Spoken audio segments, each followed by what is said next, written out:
Saludos cordiales amigos y hermanos. Seguimos examinando las profecías sobre Jesús de Galilea con el objetivo de comprobar en la Biblia hebrea si la profecía citada en el Evangelio de Juan es el cumplimiento de un anuncio predictivo.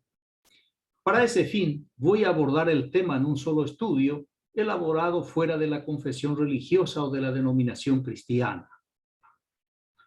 En este sentido, quiero recordar que el marco de referencia para el análisis es el mismo que fue empleado en los evangelios de Mateo y Lucas, respectivamente.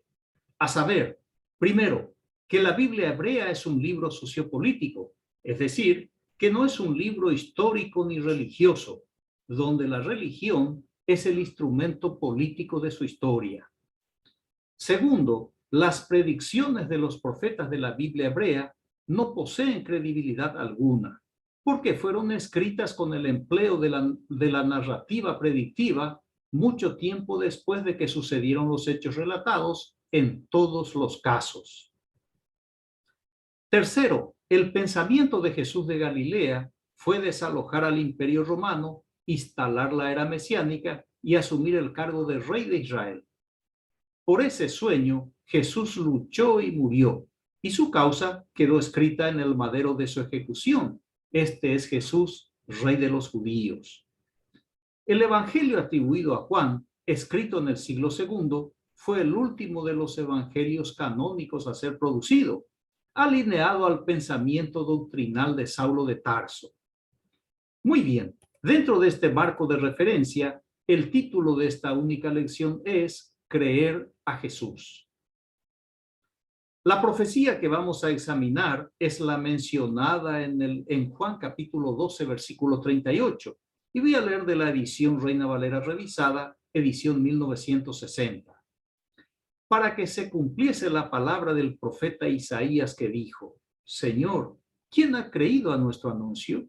¿Y a quién se ha revelado el brazo del Señor? El Evangelio de Juan es un escrito teológico cargado de misticismo, diferente a los otros tres considerados sinópticos. El que escribe bajo el nombre de Juan presenta a un Jesús preexistente, siendo nada más y nada menos que el arquitecto del universo, una función que contrasta con la figura del curandero campesino, cansado de ser explotado, que reacciona como el Mesías del sector marginado al que pertenece, con la ilusión que el Dios de su devoción con su ejército celestial le echaría la mano para liberar a su pueblo del yugo romano y luego disfrutar de la era dorada tan anhelada, la dulce era mesiánica. Jesús de Galilea, un hombre iletrado que se convirtió en un revolucionario aldeano, sin experiencia alguna en la arena política y militar, fue presa fácil para el imperio, con siglos de historia de conquista y control, que lo anuló rápidamente antes que el gallo cantara.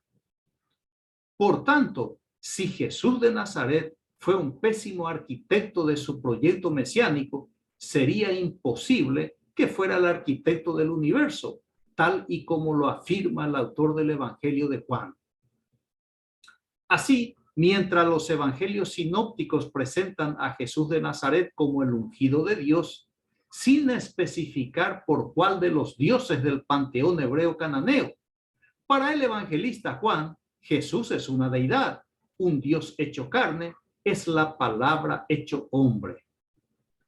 Si el Mesías Galileo viviera, quedaría asombrado con la figura en la que sus seguidores le transformaron, y como buen judío, rechazaría el pedestal divino que le fue adjudicado, porque desde su niñez aprendió que el Dios Yahvé es el único Dios de Israel a partir del siglo V antes de Cristo, la nueva imagen doctrinal creada por sus sacerdotes en Babilonia. Deuteronomio 6:4 dice: Oye Israel, Yahvé nuestro Dios, Yahvé uno es. Pero al parecer, los judíos helenistas querían sustituir al Dios Yahvé, una deidad bipolar, quien en un ataque de ira había ahogado a su creación en un diluvio universal. En otro arrebato de furia incontrolable, Yahvé incineró las ciudades de Sodoma y Gomorra con todos sus habitantes, incluyendo a niños inocentes. Y cuando entregó a Moisés las tablas de la ley ante el incidente del becerro de oro, Yahvé ordenó a su mediador que se hiciera a un lado, porque de nuevo pretendía hacer desaparecer de la faz de la tierra a su pueblo recién liberado. Deuteronomio 9, 13 y 14 dice, y quien habla es Moisés, y me habló Jehová diciendo, he observado a ese pueblo, y aquí que es pueblo duro de cerviz. Déjame que los destruya y borre su nombre de debajo del cielo, y yo te pondré sobre una nación fuerte y mucho más numerosa que ellos. Así es el Dios edomita Yahvé, irascible, intratable, impredecible e incomprensible. Como si fuera poco, en la foja de servicio del Dios Yahvé contaba que había entregado al reino del norte en manos de los asirios y al reino del sur en manos de Babilonia. Y cuando se escribía el Evangelio de Juan, el Dios del pacto santo, el Dios Yahvé, ya había pactado con el Imperio Romano para que masacrara a su pueblo. El mismo Dios Yahvé dirigió la destrucción del templo y la ciudad y comandó la dispersión de la nación del pacto santo. El historiador judío Flavio Josefo afirmó que el Dios Yahvé había pasado a filas romanas para combatir en contra de su pueblo redimido y que el emperador romano Vespasiano, según Flavio Josefo, era el Mesías del Dios cananeo Yahvé.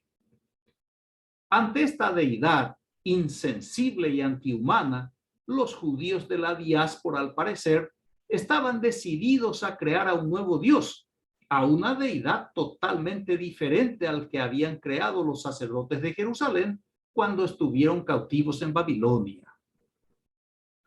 Los judíos de la diáspora deseaban tener un Dios de carácter estable y apacible, paternal, protector y proveedor, un Dios salvador y perdonador, un Dios solidario con el ser humano. En suma, un Dios distinto y distante del sanguinario y traicionero Yahvé. Así, en el Evangelio de Juan, nace el Dios Jesús, la segunda persona de la Trinidad, quien pasa a ser el protagonista de la nueva historia judeocristiana y por ende desplaza y opaca definitivamente al Dios madianita Yahvé. Muy bien, con esta presentación introductoria, examinemos si la profecía citada por el evangelista sobre Jesús de Nazaret se corresponde con el hecho mencionado en Juan 12:38. La supuesta profecía, el evangelista Juan transcribió de Isaías 53:1 que dice, ¿quién ha creído a nuestro anuncio? ¿Y sobre quién se ha manifestado el brazo de Jehová? El capítulo 53 de Isaías pertenece a la sección conocida como Deutero-Isaías, escrito por un autor anónimo perteneciente al grupo de sacerdotes cautivos en Babilonia. El falso Isaías, que escribe en nombre del profeta, en este capítulo comparte el efecto que tuvo el edicto del rey persa Ciro, el Mesías de Yahvé, sobre el retorno de la élite sacerdotal. La noticia increíble, nadie esperaba recibirla, porque nadie pensaba que sucedería. Y ante la decisión del monarca persa, transmitida por la élite de sacerdotes, escribas y profetas, se refleja el asombro en la pregunta retórica: ¿quién ha creído a nuestro anuncio? El anuncio es sobre el regreso de los prisioneros a su territorio patrio, al suelo de Judea. Un anuncio muy diferente al que 5 siglos después haría Jesús de Galilea, quien esperaba que el pueblo se plegara a la conspiración antirromana y participara de la lucha libertaria, alentada por la ideología mesiánica y atizada por la teología de la restauración de Israel. El evangelista Juan tuerce la escritura de Isaías para que su nuevo Dios y arquitecto del universo sea aceptado, obedecido y adorado, y el Dios Yahvé eternamente olvidado. Sin embargo, Juan es consciente que el Galileo es un Mesías fracasado, porque no liberó al pueblo del yugo opresor, ni instaló la era mesiánica. Además, Juan sabía que la causa de Jesús no tuvo apoyo, que la mayoría no creía en la capacidad guerrera del carismático curandero. Y aunque se veía decidido y animado, era un hombre completamente incapaz de tener éxito delante de las legiones romanas.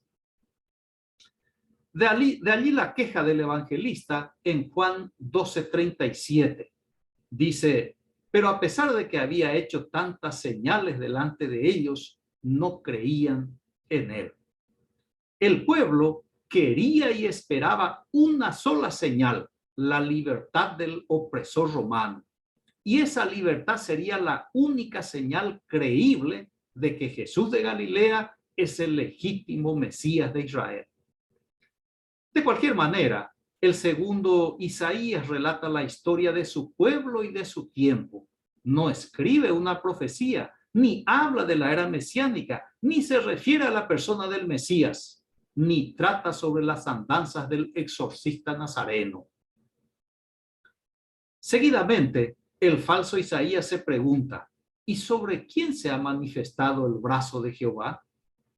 El brazo de Jehová es una metáfora de cuño militar, de poder bélico, cuya fuerza evoca la leyenda del éxodo de la tierra de Egipto y que se menciona en la oración de Moisés, el mediador del pacto con la deidad cananea. Deuteronomio 9:29 dice, y ellos son tu pueblo y tu heredad, que sacaste con tu gran poder y con tu brazo extendido. El segundo Isaías se refiere al grupo de sacerdotes prisioneros en Persia, entre los cuales él se incluye al decir nuestro anuncio. Sobre ese grupo de sacerdotes se manifestó el brazo de Jehová favorablemente, otorgándoles la libertad para regresar a su tierra con el objetivo de reconstruir la nación mediante el empleo de la nueva religión, el monoteísmo. Reitero que Isaías no piensa en Jesús, ni en el Mesías, ni en la era mesiánica. Además, en el caso del Galileo, el brazo de Jehová se extendió en contra de Jesús hasta eliminarlo. En el siguiente versículo, en Isaías 53:2 dice, subirá cual renuevo delante de él y como raíz de tierra seca. No hay parecer en él ni hermosura. Le veremos, mas inatractivo para que le deseemos. La metáfora del renuevo es muy apropiada para la nueva etapa de la nación, ya que los sacerdotes de Jerusalén aprovecharon para cumplir con la ideología geopolítica de vieja data, de contar con un reino unificado, por ellos comandado, algo que nunca existió. De modo que al llegar a Judá, con la anuencia de la corona persa, anexaron los territorios que pertenecían al desaparecido reino del norte, al verdadero Israel. Y el reino de Judá cambió de nombre, se convirtió en la nueva nación, en Israel, con su capital Jerusalén, y con el Dios Yahvé como santo patrono de Israel, en lugar del Dios el Dios de Israel y de todos los patriarcas. En resumen, los sacerdotes de Jerusalén se adueñaron de todo el territorio de Israel, pero rechazaron al Dios de Israel. Así los sacerdotes subieron a Jerusalén cual renuevo de una nación ampliada. Subieron como raíz de tierra seca a una nación destruida, sin esplendor y en ruinas, insignificante y sin hermosura, un territorio sin atractivo, un suelo indeseable, sin poder y sin gloria. Sin embargo, fue allí donde los sacerdotes del Dios Yahvé, del santo patrono elegido en Babilonia, se constituyeron en un verdadero reino de sacerdotes, porque eliminaron para siempre la monarquía, desapareció la teocracia monárquica y en su lugar impusieron la teocracia sacerdotal. A partir de esa época, el nuevo Dios de Israel, el Dios Yahvé, pasó a comunicarse con su pueblo única y exclusivamente a través de sus sacerdotes. Malaquías 2:7 dice, porque los labios del sacerdote han de guardar la sabiduría, y de su boca el pueblo buscará la ley. ¿Por qué? Porque mensajero es de Jehová de los ejércitos. Desde ese momento, desde el siglo V antes de Cristo, los profetas fueron demonizados, perseguidos y asesinados. Usted puede acompañar el proceso de exterminio del profetismo hebreo en los escritos considerados post-exílicos o en la serie de estudios sobre los profetas de la Biblia hebrea disponible en este canal. No obstante, le adelanto una evidencia y está en Zacarías capítulo 13, versículo 3, que dice, y acontecerá que cuando alguno profetizare aún, le dirán su padre y su madre que lo engendraron, no vivirás, porque has hablado mentira en el nombre de Jehová, y su padre y su madre que lo engendraron le traspasarán cuando profetizare. Esto es escalofriante. Los sacerdotes inmaculados del Dios tres veces santo, los sacerdotes del Dios Yahvé, exigen sin pudor ni rubor que los padres asesinen a sus hijos profetas. Para guardar su hipócrita santidad, para no contaminarse y mantener su pureza ritual, los sacerdotes delegaron por fuerza de ley a los propios padres de los profetas la tarea de asesinar a sus críticos y competidores. Vea que el Dios de esa nueva Israel fue la élite sacerdotal. Ellos eran los dioses y Yahvé fue apenas una marca religiosa bajo el cual operaban brutalmente e impunemente. A estos sacerdotes les resultaba gracioso seguramente leer el mandato que dice no matarás, una ley creada por ellos mismos y violada por ellos mismos abierta y descaradamente. La organización sacerdotal corrupta y criminal era muy bien conocida por el pueblo, y el autor del evangelio atribuido a Lucas puso en boca del nazareno todo el odio que los judíos de la diáspora sentían por la clase sacerdotal, la que oprimía a sus hermanos en el nombre del Dios Yahvé, según Lucas, desde la capital del homicidio, Jerusalén. Lucas 13, 33 y 34 dice, porque no es posible que un profeta muera fuera de Jerusalén. Jerusalén, Jerusalén, que matas a los profetas y apedreas a los que te son enviados. Impresionante y alarmante. Este es el pueblo que fracasó en su intención de convertirse en una luz para las naciones, que de Jerusalén saldría la ley para todo el mundo, regida por el liderazgo dictatorial del Mesías del Dios Yahvé, a quien las naciones le llevarían a ofrecer sus riquezas. Así las cosas en el pueblo que se considera elegido por un Dios llamado Yahvé, a pesar de que fueron los sacerdotes en Babilonia en el siglo V antes de Cristo los que eligieron a Yahvé para que fuera el santo patrono de la Israel finalmente unificada. Antes de esa fecha, el Dios Yahvé era un Dios segundón y protestón en medio de un pueblo politeísta e idólatra. Muy bien, sigamos adelante. En el versículo siguiente, en Isaías 53:3, dice, despreciado y desechado entre los hombres, varón de dolores, experimentado en quebranto, y como que escondimos de él el rostro, fue menospreciado y no lo estimamos. El siervo de Yahvé es el reino del sur o Judá, y como siervo es un pueblo quebrantado, sufrido, experimentado en dolores. Como siervo de Yahvé, es un pueblo despreciado y desechado por sus vecinos. Y, por qué no decirlo, despreciado por su propio Dios, que no supo guiar ni proteger a su pueblo, negándole el derecho al desarrollo y al progreso.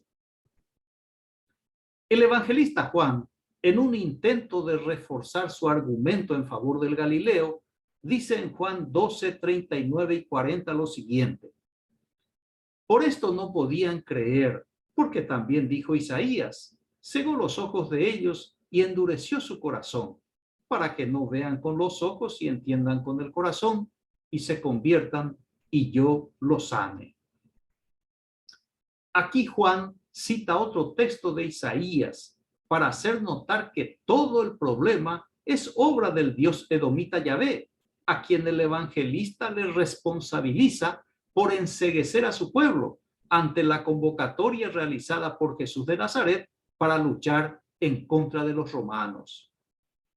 Precisamente lo que Juan afirma es la actitud asumida soberbia y públicamente por el propio Dios Yahvé, y lo hizo justamente por medio del príncipe de los profetas. Isaías 45, 6 y 7. Dice Yahvé, para que se sepa desde el nacimiento del sol y hasta donde se pone, que no hay más que yo Jehová, y ninguno más que yo, que formo la luz y creo las tinieblas, que hago la paz y creo la adversidad. Yo Jehová soy el que hago todo esto. No se asuste, es así como escuchó y leyó. Le vuelvo a leer. Yo Jehová, que formo la luz y creo las tinieblas, que hago la paz y creo la adversidad. Yo Jehová soy el que hago todo esto. Más claro, agua. Más claro, imposible. El Dios Yahvé lo dice todo. A la luz de lo expuesto, el pueblo que vio y oyó a Jesús de Nazaret no podía creer en su tarea mesiánica, ni en su Dios impredecible. Y después de muerto, menos todavía, porque la nación comprobó que Jesús de Galilea no era el Mesías de Israel, porque no liberó a sus hermanos del yugo romano, ni empezó la era mesiánica.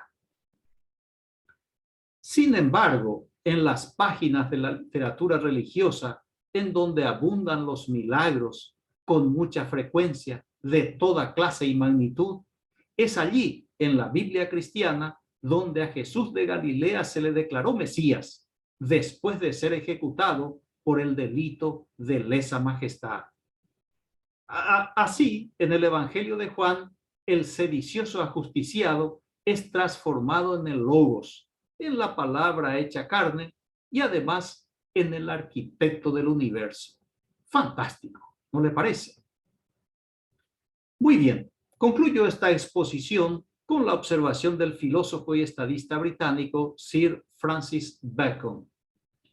Un hombre está dispuesto a creer aquello que le gustaría que fuera cierto. Reitero, un hombre está dispuesto a creer aquello que le gustaría que fuera cierto. Muy bien, agradezco su amable atención, reciba un fraterno abrazo y hasta la próxima serie. Gracias.